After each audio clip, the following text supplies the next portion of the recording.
आज का तो बयान ही सिर्फ मुसलमान लीडरान और वो उन मौलवियों के नाम है जो कहते हैं कि हम मुसलमानों के लीडर बन गए हैं, जिन्होंने ठेके पे ले लिया हमें। अल्लाहु अकबर।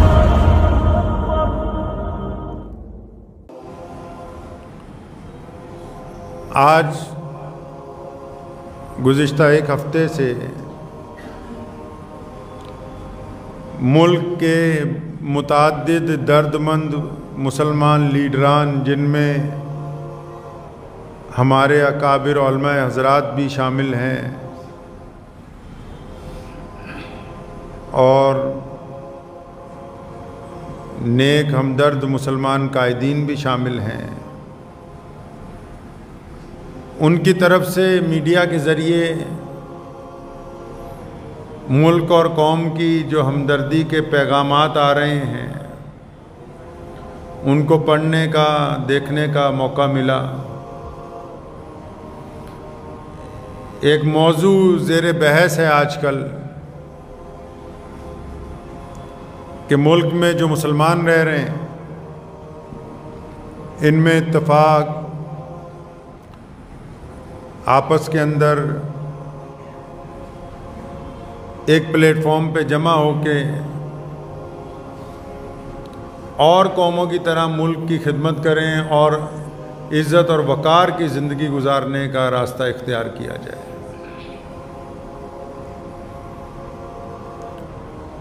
बहुत सारे लोगों की बातें सुनी,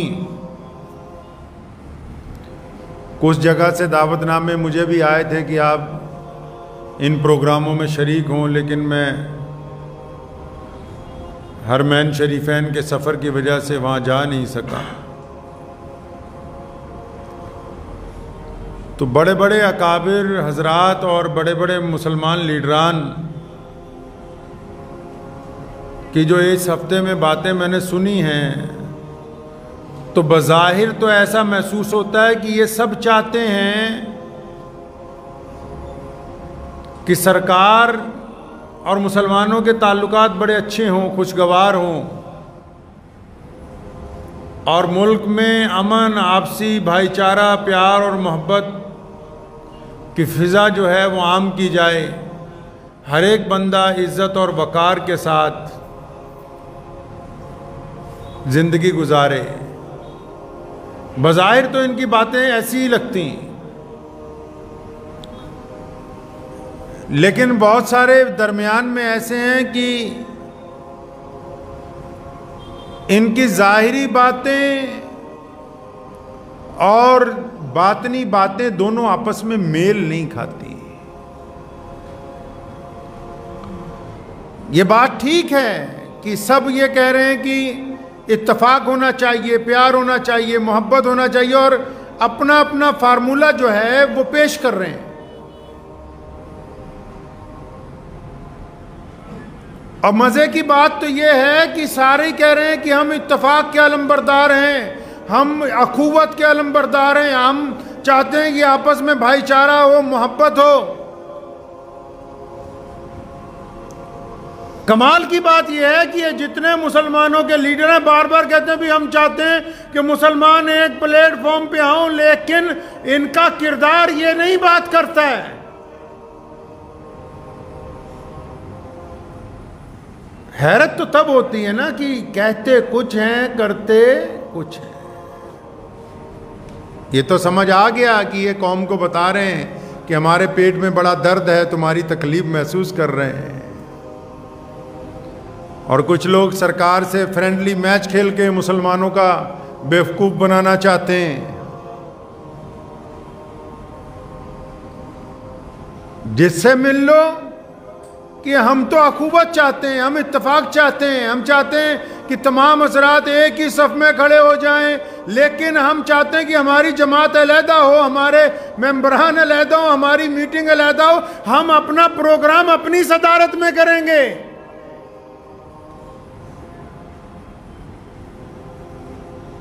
कहते ये हैं कि हम इस्लामी तरीके तर्ज पर चल के आपस में इत्तफाक के अलमबरदार हैं, आपसी भाईचारे के अलमबरदार हैं। हम तो चाहते हैं कि नफ़रतें ख़त्म होकर मोहब्बतें आम हो जाएं, लेकिन अपनी अपनी डफली बजाएंगे।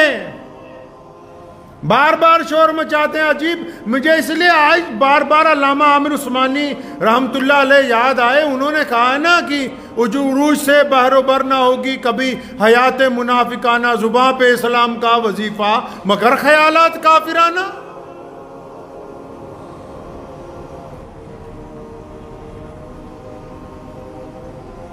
कहा ना उन्होंने, आमिर उस्मानी ने फिर एक जगह की कि चमन के वो खुद परस्त माली जिन्हें खिज़ां रास आ गई। चमन के वो खुद परस्त माली जिन्हें खिज़ां रास आ गई हो। जिन्हें उर्दू समझ नहीं आ रही पूरी, मैं उनको इस शेर का मतलब पहले समझा दूं, फिर गुफ्तगू आगे करूंगा। आमिर उस्मानी कहते हैं कि चमन का ऐसा जो बागीचा है ना, उसका कोई ऐसा माली जिसे उजड़ा हुआ बागीचा रास आ गया हो। मालिकों को कहा हो कि बस दरख्तों को कीड़ा लग गया, अब तुम्हारे काम का नहीं। मालिक भी कहते कोई बात नहीं, ये उजड़ा हुआ बगीचा पड़ा रहे, लेकिन उसको अपने हिस्से का इतना फल, अपने हिस्से का इतना शहद, अपने हिस्से की इतनी चीजें मिल रही कि उसका घर आराम से चल रहा है। चमन के वो खुद परस्त माली जिन्हें खिज़ां रास आ गई हो, वो क्यों कर ये दुआ करेंगे चमन में फसले बहार आए। चमन के वो खुद परस्त माली जिन्हें खिज़ां रास आ गई हो, वो क्यों कर ये दुआ करेंगे चमन में फसले बहार आए। मताए गुलशन कुछ ऐसी बांटी मेरे वफादार दोस्तों ने, न उनके दामन में फूल पहुंचे न मेरे दामन में खार आए। नारा वहदत का है लेकिन जमातें अलहदा अलहदा हैं। नारा इत्तफाक का है लेकिन स्टेज अलहदा अलहदा है। नारा कौम को एक जगह इकट्ठा करने का है, लेकिन जमातें दिन ब दिन नई से नई बनाई जा रही हैं। तो फिर ये क्या तमाशबीनी नहीं तो क्या है? जिस दीन ने वहदत की बात तौहीद से शुरू की हो कि एक अल्लाह की इबादत, एक रसूलुल्लाह की इताअत, एक कुरान पाक की तो फर्मा बरदारी, एक किबले की तरफ मुंह करके अदायगी, एक सफ में खड़े होकर आपस में इत्तफाक और मोहब्बत का पैगाम देना। और उसके इमाम, उसके लीडरान कहते हो कि नहीं, हमको तो हर एक सूबे में से 2-2 लोग चाहिए, हम अलहदा से अपना प्रोग्राम करके हुकूमत के सामने बात रखेंगे। तो इसका मतलब ये अपना प्रोग्राम रखना चाहते हैं, ये देश के मुसलमानों का कोई प्रोग्राम नहीं रखना चाहते, ये अपना रखना चाहते हैं।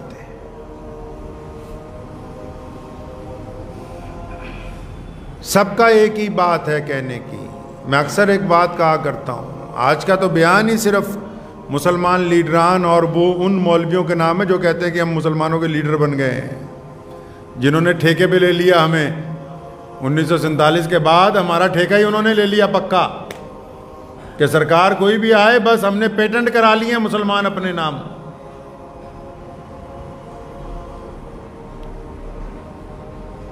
बार बार एक बात दोहराई जा रही है कि हम चाहते हैं कि इत्तेफाक भी हो, इत्तेहाद भी हो, मामलात भी खुशगवार भी हों, इज्जतें भी हों, लेकिन हों किसके मुताबिक?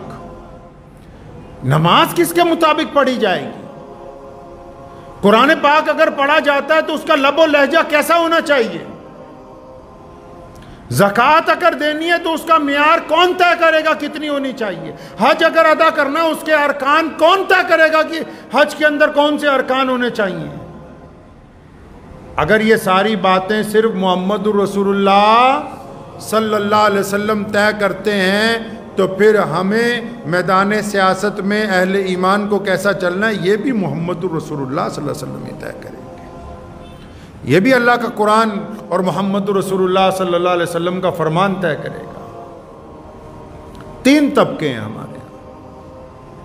पहला तबका दीनदार लोगों का है, अल्लाह वालों का है, बड़े बड़े बुजुर्गों का, जिनका अपने प्रोग्रामों में बार बार ये कहना है कि हम दीनदार नहीं रहे इसलिए इज्जत हमारे हाथ से निकल गई। हम दीनदार नहीं रहे, हम इस्लाम के पाबंद नहीं रहे, इज्जत हमारे हाथ से निकल गई, परेशान हैं हम। अच्छा जी, तो हम दीनदार बन जाते हैं। अब दीनदार जब बन जाते हैं अच्छी तरह, तो बाहर जब मसला होता है मस्जिद से कोई, तो ये दीनदार तबका कहता है भाई मैं तो नहीं जाऊंगा वहां।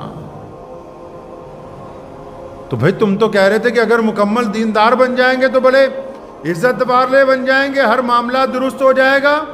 ये क्या बात हुई कि बाहर अगर जरा सा कोई मसला हो गया तो तुम कहते हो कि नहीं अब मेरा काम नहीं है, मैं तो बस तुम्हें तस्बीहात बता सकता था, चिल्ला लगवा सकता था, तुम्हारा सर पे हाथ फेर के दुआएं दे सकता था। अच्छा, आप तो कहते थे कि अगर दीनदार बन जाएंगे तो बड़ी इज्जत और शान और शौकत हो जाएगी, लेकिन पता लगा कि जब पूरा वक्त ही दीन के अंदर लगा दिया तो जब बाहर निकले तो फिर किसी आला अफसर से बात करने की भी जुर्रत इनमें नजर नहीं आई। दूसरा तबका मुसलमान दानिश्वरों का, चाहे वो अलीगढ़ के हों, चाहे जामिया मिल्लिया इस्लामिया के हों, चाहे वो लखनऊ के हों, जिनका ये रोना है पिछले 70 साल से कि आला तालीम होनी चाहिए, आला तालीम। हम पढ़े लिखे नहीं हैं इसलिए समाज से पिछड़ गए, हमारे के अंदर तालीम की कमी है, हमारी कौम में हम माशरे से पिछड़ गए हैं। कोई प्रोग्राम देख लो उनका, बस उनको इस बात पे गुरूर है कि हम बहुत पढ़े लिखे हैं, लेकिन समाज पढ़ा लिखा नहीं रहा, हम इनको पढ़ा लिखा बना। अच्छा भाई, पढ़ लिख जाते हैं, बताओ क्या करना है। अरे नहीं, आप पढ़िए लिखिए, आईएएस बनिए, आईपीएस बनिए, बन गए जनाब। आपने जो कहा, हमने उस मैदान के अंदर बेशुमार लाखों बच्चे अपने लगा दिए, जिनको तालीम याफ्ता बनाया, डॉक्टर बनाया, इंजीनियर बनाया, बिल्कुल LLM करके जजों की कुर्सियों पे बिठा दिया, अफसरान बड़े बड़े बना दिए। तो फिर इन्होंने कौम का क्या सवारा? जब ये सब कुछ बन गए तो कहने लगे नहीं जी, हम तो अपने मंत्रालय के जो मंत्री साहब हैं उनके अधीन हैं, हम आपकी कुछ खुल के मदद नहीं कर सकते। तो पता लगा ये दूसरा तबका जो रोना रोता था, ये भी, ये जो हमें समझा रहा था कि तुम पूरा वक्त ही पढ़ाई में लगा दोगे तो फिर तुम्हें इज्जत मिल जाएगी, लेकिन नहीं, जब ये भी पढ़ के किसी बड़ी कुर्सी पे बैठे तो ये किसी के मातहत हो गए, इज्जत फिर नहीं दिलवा सके। तीसरा तबका मुसलमान व्यापारियों का है। वो जो बड़े इंडस्ट्रियलिस्ट हैं, अच्छे हैं, उनको बोलो जी, उनका भी अपने जो उनके प्रोग्राम होते हैं उनका रोना है। अरे यार, ये काम ही नहीं करते, निठल्ले, ये मेहनत ही नहीं करते, ये तो कारोबार बेहतरीन करें, कारोबार बेहतरीन करें। अच्छा जी, तुमने ये रोना लगाया तो हमने कारोबार के अंदर काम किया, और माशाल्लाह पूरी दुनिया की इंडस्ट्री में आज मुसलमानों का हिस्सा सबसे ज़्यादा, पूरे वर्ल्ड की इंडस्ट्री में। इस मुल्क में भी हाथ से काम करने वाले सबसे ज़्यादा मेहनती लोग जो हैं वो अहले ईमान में से। तुमने कहा जी काम करो, खूब काम किया, बड़ी बढ़िया कंपनियां लगा दी, मुल्क की बड़ी कंपनियों में आप लिस्ट पर निकाल लीजिए कितने माशाल्लाह बेहतरीन मुसलमान मौजूद हैं। तो फिर क्या हुआ? जब यहाँ फिर कौम की बात आई तो उन्होंने कहा नहीं जी, हम क्योंकि व्यापारी हैं इसलिए हम तुम्हारे सियासी मामलात में दखल नहीं दे सकते। तीनों अपनी अपनी जगह नाकाम है। क्यों नाकाम है? क्योंकि ये तीनों अपने अपने मिजाज के मुताबिक कौम को चलाना चाहते हैं। कौम जो है, कौम मजहब से है, मजहब जो नहीं, कुछ भी नहीं, रब्ते बाहम जो नहीं, महफिल अंजुम भी नहीं। कुरान पाक ने कहा वातसिमू बिहब्लिल्लाहि जमीआ, फरमाया अल्लाह की रस्सी को मजबूती से पकड़ लो। इन्होंने कहा हाँ जी पकड़ ली है, 5 वक्त नमाज पढ़ने से हमने पकड़ ली है। उन्होंने कहा हाँ बिल्कुल, हमने तालीम के जरिए, इकरा बिस्मी के जरिए हमने रस्सी पकड़ ली है। उन्होंने कहा हाँ बिल्कुल, हमने कारोबार के जरिए अल्लाह की रस्सी को पकड़ ली है, बस यहीं से पकड़ ली, आगे नहीं सुना अल्लाह क्या चाहते हैं। अल्लाह ने फरमाया वला तफर्रकू, कि आपस में लड़ो नहीं, आपस में झगड़ो नहीं, आपस में ना इत्तफाकी ना करो। ये कहते हैं तीनों तबके कि रस्सी तो अल्लाह की पकड़ेंगे लेकिन आपस में मिलेंगे नहीं। ये इनकी बुनियादी परेशानी है।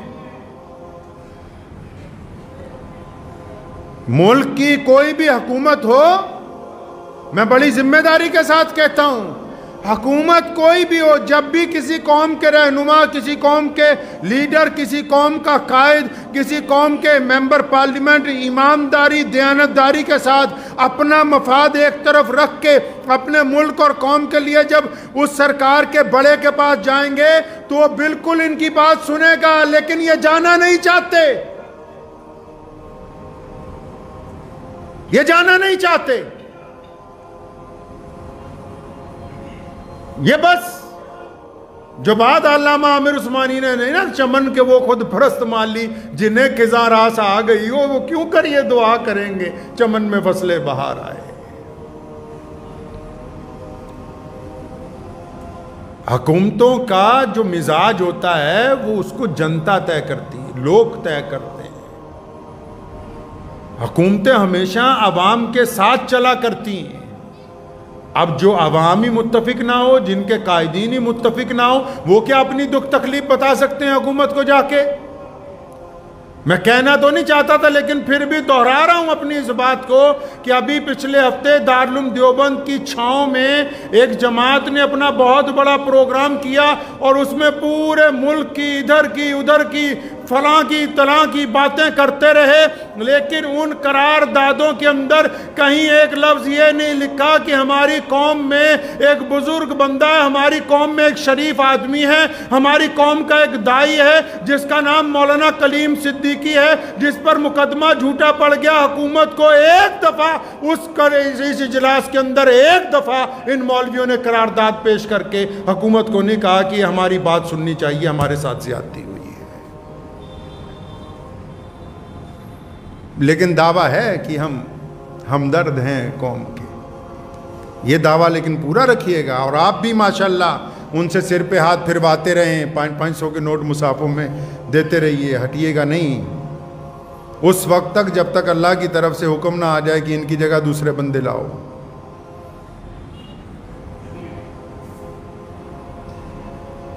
कायद वो होता है जो अहले इक़्तिदार के सामने, जो हुक्मरानों के सामने अपनी कौम के दुख दर्द को रख सके। चमचों और लीडरों में फर्क होता है। हुकूमत को चमचों की जरूरत नहीं होती। हुकूमत कोई भी हो, सरकार कोई भी हो, चमचे तो जब कहीं सरकार बनती बहुत सारे आ जाते। लेकिन आपको ये राज की बात बताऊं, हुकूमत को चमचों की जरूरत नहीं होती, हुकूमत को लीडरों की जरूरत होती जो आके बता सके उनको कि जमीन पर क्या अच्छा चल रहा है, क्या बुरा चल रहा है। तुम यार बात करते हो, ईमान की बात करते हो, अपनी देश की मिट्टी की बात करते हो, प्यार और मोहब्बत की, लेकिन जमीन से ऊपर आसमान के नीचे दरमियान की ऐसी बात करते हो ना जहां हमारे पल्ले पड़ रही, ना सरकार के पल्ले पड़ रही है। अगर आप ये कहते हैं कि हम मुसलमानों के नुमाइंदे हैं, तो आपको अपने काम करने से पहले नुमाइंदा, अगर मुसलमानों का नुमाइंदा बनना है तो अल्लाह और उसके रसूल सल्लल्लाहु अलैहि वसल्लम के हुक्म के मुताबिक बनना होगा। आपकी मर्जी नहीं चलेगी। आपको अल्लाह और उसके रसूल सल्लल्लाहु अलैहि वसल्लम के हुक्म के मुताबिक नुमाइंदगी करनी है।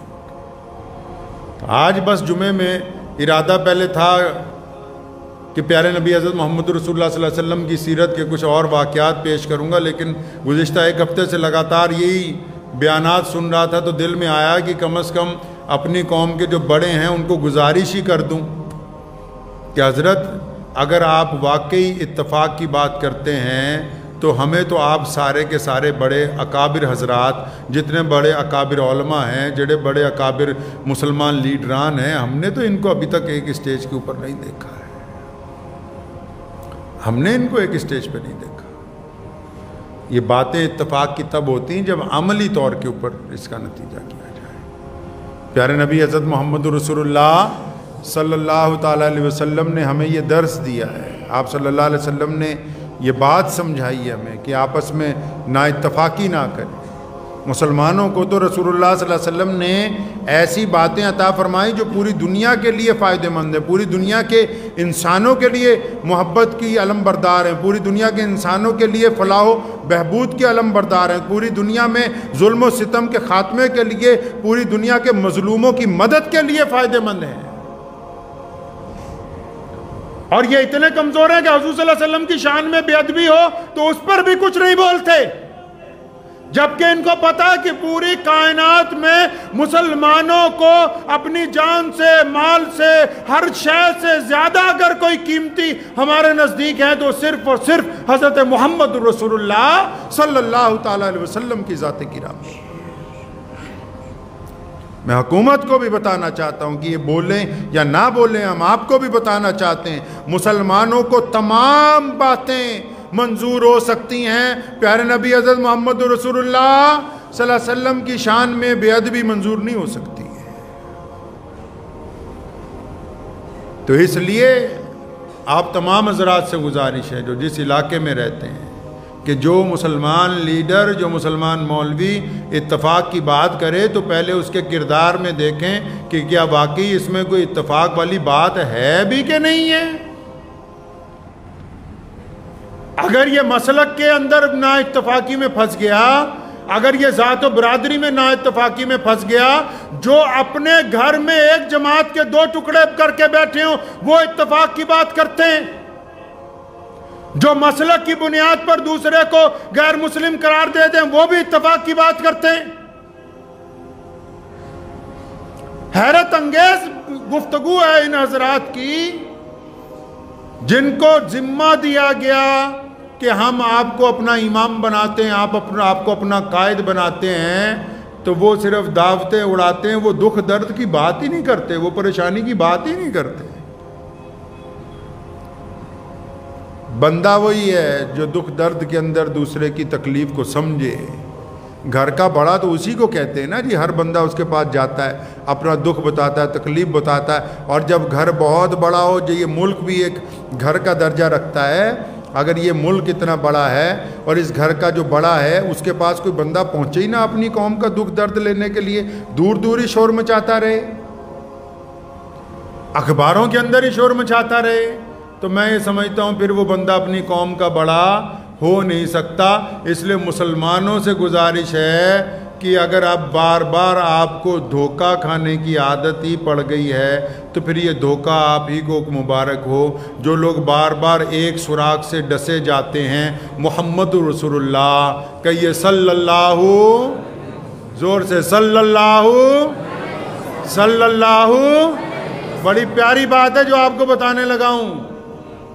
मोहम्मद रसूलुल्लाह सल्लल्लाहु अलैहि वसल्लम ने फरमाया जो एक सुराग से, सुराग एक है ना, जो एक सुराग से बार बार डसा जाता हो वो ईमान वाला हो नहीं सकता। दुआ कीजिए अल्लाह ताला मुझे भी आप सबको इन बातों पे अमल की तौफीक अता फरमाए।